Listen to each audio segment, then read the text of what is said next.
Good afternoon, everybody. Welcome to this My HR Toolkit training webinar on the training module. My name is Simon. I'm the Sales and Support Team Leader for My HR Toolkit. Shortly, I'm going to hand over to my colleague who is going to take you through the training module. Just before I do that, I just want to flag up to you a webinar that we have coming up next week. So you may well already know that we've been running a series of topical webinars, and next week we have one which is tackling staff fears around returning to work. Of course, this is quite timely as people start returning to the office or to the workplace. This is going to be with Alison Schreiber from the HR department. Alison is a long-term HR expert. We've known Alison for a while at My HR Toolkit, and she's going to take you through that webinar. So if you'd like to join that webinar, just go to myhrtoolkit.com/webinars, where you will be able to register for that. You can also then catch up with any of our previous topical webinars as well. So we cover quite a few different areas there. Recruitment, redundancy was the most recent webinar, redundancy during lockdown. There's lots and lots of others there as well. So go and have a quick look after this webinar. Go have a quick look and register for that upcoming webinar. Now, today we are going to cover the training module. So the first thing we're going to have a look at is the settings. We're going to then go through and look at the difference and what is managed training and the difference between that and personal training. We'll cover the reports, and then also we'll take a look into the training import tools. Now, just before I hand over to my colleague Juliet, who's going to take you through this training module, I'm just going to add a little poll onto the page. So if you would just like to answer these couple of questions for us, just gives us a little idea of why it is you're attending the webinar, and then also your access level within your toolkit. So if you could just quickly answer those for me, I'll leave that on the screen for another 45 seconds, and that would be fantastic.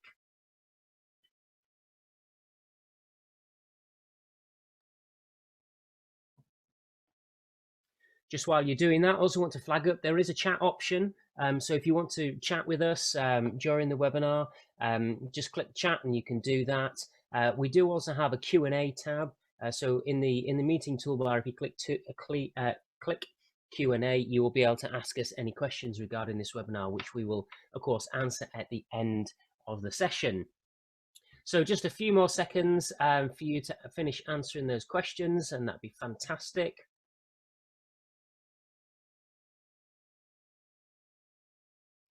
Okay, fantastic. Thank you very much for answering those questions. I am going to hand over to my colleague Juliet, who will take you through the training module, and then I will pick back up again at the end for the questions, and then advertising of our next webinar that is coming up. Good afternoon, everybody. Thanks for joining us this afternoon. I hope you're all having a beautiful sunny afternoon like I am here. I'm going to share my screen with you first so that we can head over into the webinar and start looking at the training feature within the toolkit. So as Simon mentioned for the agenda, what we're going to look at first is we're going to look at permissions and settings. So setting your managers up with access to the training feature and deciding who will manage who from an employee point of view as a training manager. Then we're going to look at settings within the training area. We'll look at managed training. We'll look at personal training and the difference between those two different areas. We'll also then look at the reports, so the difference and variety of reports that there are available for the training area.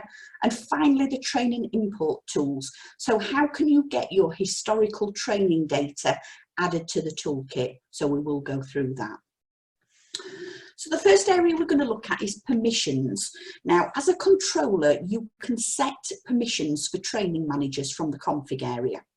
So as you can see on my screen here, we're in the config section of the toolkit.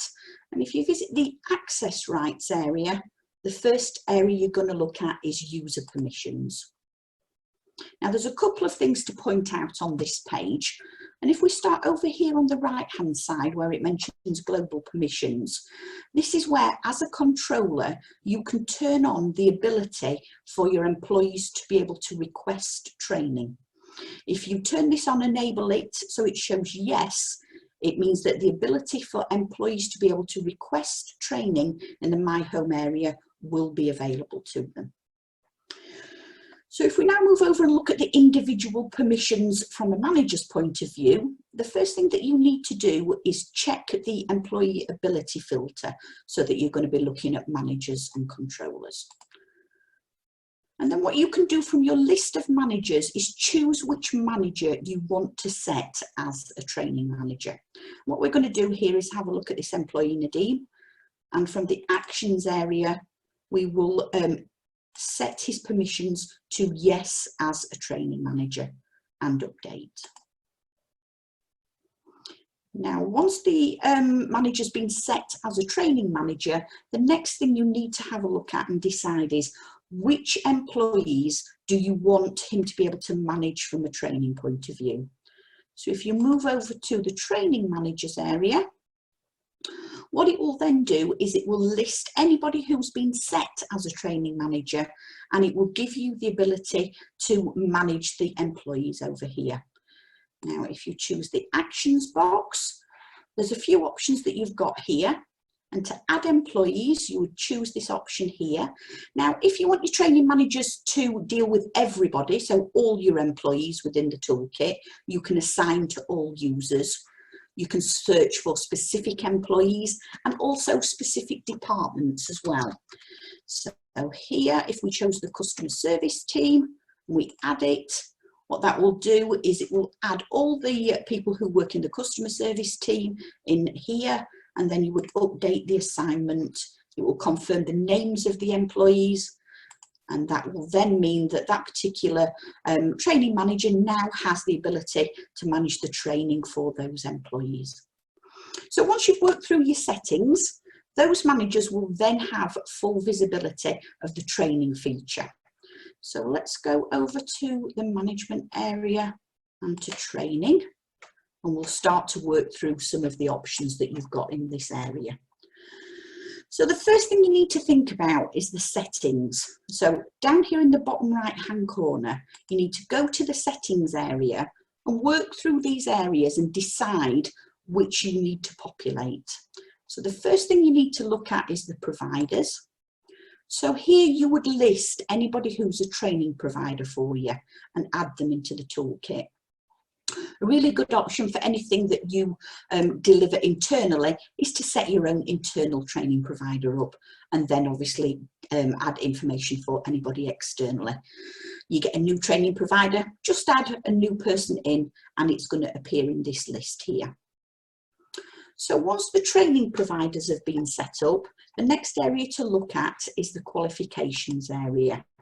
Now, this is extremely essential if you've got a qualification that has an expiry. So if you've got something that has a renewal frequency, so as you can see here, we've got some examples such as a first aid at work course that's valid for 3 years. You need to set training qualifications and renewal frequencies for any courses that you need a reminder for. So if something's going to expire and you need to keep on top of it and make sure that your employees are always up to date with their qualifications, set these up within the toolkit, and then at 4 and 8 weeks before that qualification expires, the training manager will get a reminder to let them know that this is about to expire, and then you can decide if you need to book that particular employee in for some more training. So the next area you've got here next to qualifications is categories. And the toolkit does have some already added in there for you, but you can add in additional areas for different parts of your business. The next area is Cpd types. So Cpd stands for continuous personal development. And here you can add activity types.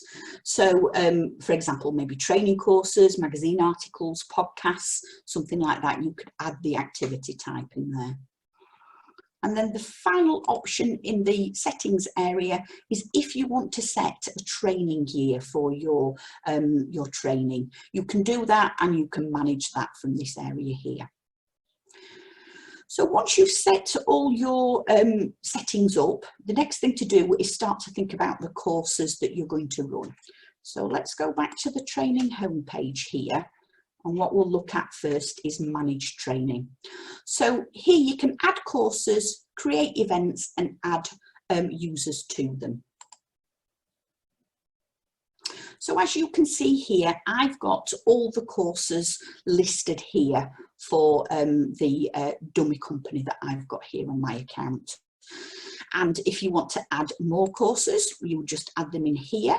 You would complete all these information boxes, and the details that you've put in the settings area then mean that these areas can be populated at the same time. You've obviously got the ability to add any supporting documentation, and you can also decide if you want to record a mark. Maybe there may be a pass mark for the training, and then you would be able to add that course. Now, once the courses are all added, what you would then need to do whenever you want to run one of these training courses is set what we call an event. So let's just have a go at setting an event for this top course here. You would add an event here. And this is where you would decide what date the course was going to be running on. So we will say who the provider is. We'll say what the date of the course is. Take a date in June next month. And you would then complete the rest of the information and add an event. Now, once that event's been added, you then assign users. So who are you going to invite to attend this course? So you would assign users. And again, this is pretty similar to when you were assigning people to the training managers. You've got a few options here. You could assign to all users, so everybody would be invited. You can invite individuals, or you can invite different departments that would then send an invite to all those people who've been selected, and they would get a notification that they've been selected for this training event. Now, once the training's completed, the next area that you would need to do is visit the results area, where you can update the results from the course. You would be able to search the course in question and look at the individual employee. And then from the actions box over here on the right hand side, you would be able to update the information. So you can say whether the employee attended or not, what pass mark they achieved, and add any feedback, and also upload any documents. So maybe if there was a certificate that came with the attendance on the course, you would be able to add that in there as well. And the next tab along here is the Records tab. So this area allows you to view and manage users' training records. So you would be able to have a look at the courses that people have attended. You've got some filter options here, and you would be able to do some additional work in here as well. So after the event, if you wanted to add any feedback or upload any particular documents, again, you would be able to visit this area and add those informations to the records area. So if we go back to the home page for training, the next area we're going to look at is personal training. So this area allows you to review and add users' personal training. So the users can also add their own personal training too. There is an area in the My Home and Training feature where they can also add their own personal training. So this is an area where you can record training that people have done off their own back as such.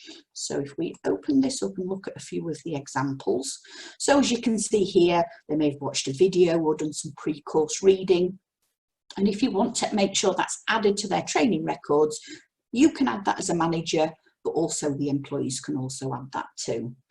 And one thing that's really useful for this is if somebody's been doing something and it's been really successful and you decide that you'd like to turn it into a course so that other people could benefit from it, you do have an option here to transform personal training into a course. That would then add it to your managed courses list, and you would be able to run events and invite employees to attend those courses.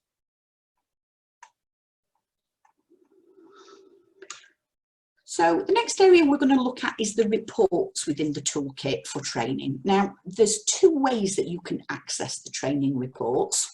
You could visit the main reports area here and look at the training option, or from the area that we were looking at before. So if we go back to training, you would also be able to look at the reports from here as well. Now, as you can see here, training reports is split into 4 different sections. So you've got training reports around all employees, around business, around managed training, and also around personal training. Now, within those 4 sections, it also tells you how many reports are available here. So for all employees, there's 2 reports available, 4 business reports, 3 managed training reports, and 3 personal training reports. So just as an example, I'm going to show you the all employees area, and we'll look at the all training report. Now, what you've got in this area up here is some filters. So depending on the information that you're looking for, you can set your filters to help you refine the search that you're looking for, and then that will give you the information from the training records. And then, as you can see here, you can put that information into a CSV file, and you can also print that report. The other report that's really handy in this area as well is also the one around qualifications. So if you needed to check qualifications and expiry dates, as you can see here, you would be able to pull a report on expiry dates for any qualifications as well. So the final area that we're going to look at today is the training importer tool. Now, this is available down here at the bottom left-hand corner of the home page. So the toolkit has the ability to be able to upload and import any historical training records directly into the toolkit. So what you first do is start by importing the course details by using this course importer option here. What you'll need to do is download the CSV template. You then populate it with the details of the courses that you want to upload into the toolkit.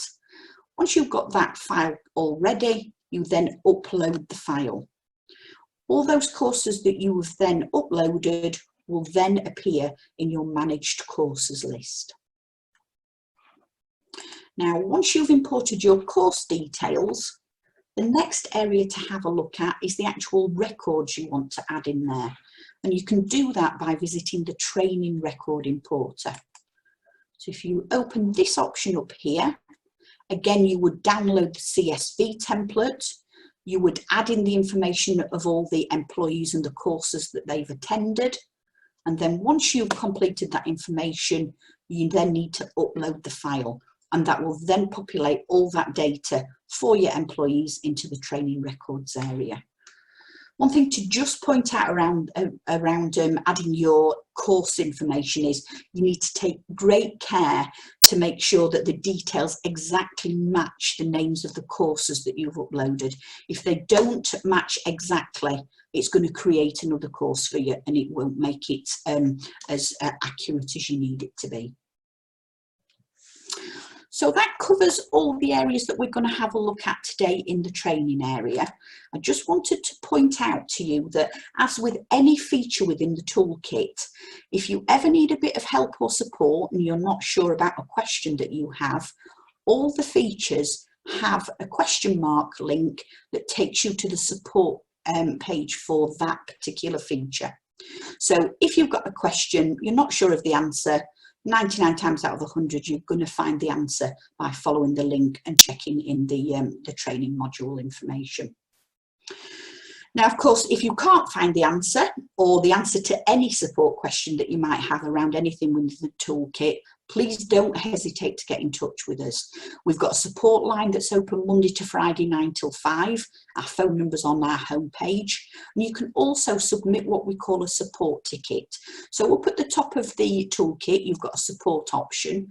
And when you choose this page, you'll have the option to submit a ticket, where basically you detail the question that you've got, add any information that might help us look into it for you, submit the ticket, and we will come back to you with any answers that we can get for you.